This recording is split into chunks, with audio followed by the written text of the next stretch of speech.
Well, good evening, everybody. It's March the 7th, 2012. And I haven't put up a video for a while, and I've just decided, what the heck, I'll turn the camera on and see what happens. And the first thing that comes to my mind is, well, I see sitting on my desk in front of me this little device, which is called an embouchure visualizer, I think is what it's called. It shows you how I know how to use this device. And the whole idea is that when you put it in the trumpet, you can check out the person's embouchure.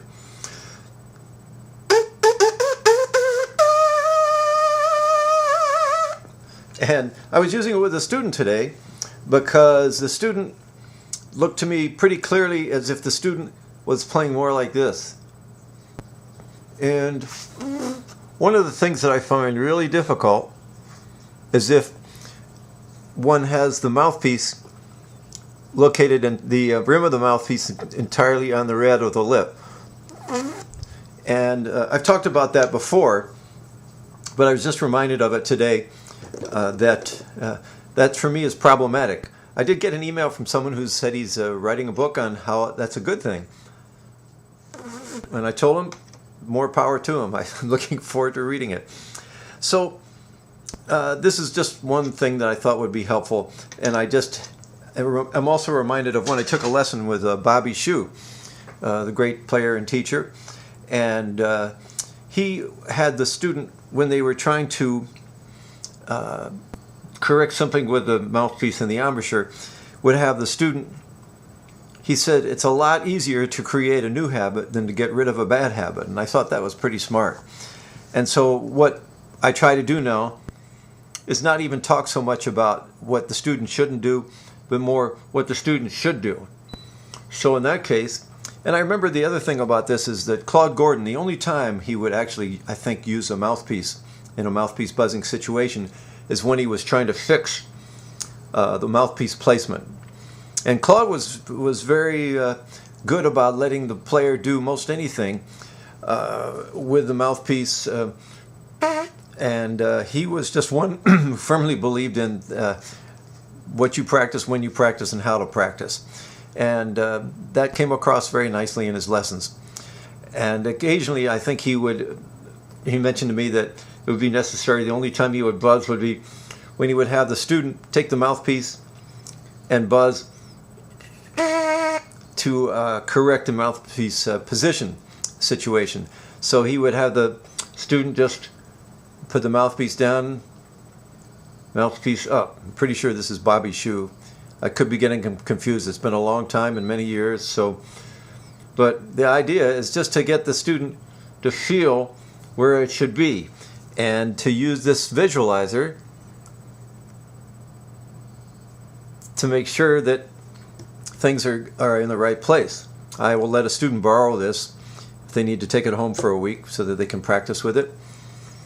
And then to do this, to make sure, what they'll do is by using this, the student will get a feel and a visual indication to make sure things are correct. And then once he gets this reinforcement, positive reinforcement visually, because it feels so awkward when you're making that change at first, then they can put the mouthpiece up there just to try to get the same feel. And once they do that, for example, today I had a student, and it was a lot easier for that student to start on a low C with this new position, because it feels pretty weird at first. But it's amazing if the student practices on a regular basis, how quickly that'll start to feel more comfortable. You know, maybe a couple of weeks. And then, and also the other thing is when making that kind of a change, I very often, because the student has to play while they're doing this change, I will only have the first part of his routine incorporate these kinds of practice, so that they'll practice maybe for the first third, and then the rest of the routine, I won't insist that they change it because it's too dramatic a change. There are some teachers, I'm sure, that feel that you can only do a complete turnaround. You can't do both. It has to be one or the other. But I'm of the opinion that, sure, that's the best way in the best possible scenario, but very often performers can't do that because their players can't do that because they have performances or whatever. But it's interesting how eventually the right feeling overcomes the feeling that you want to get rid of. In other words, the good habit starts to be stronger than the bad habit. And at that point, you're getting somewhere. It's the same thing with the stamp exercises. When I want to fix a situation, say if you're getting too much upper lip in the mouthpiece as you're going higher,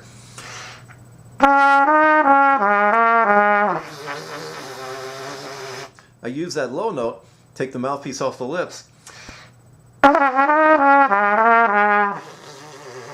to reset when I go lower.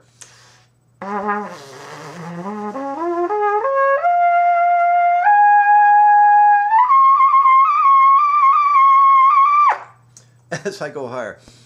I haven't played much lately, but I can still play pretty good in the upper register. If I practiced a little bit more, I might even get better. Who knows?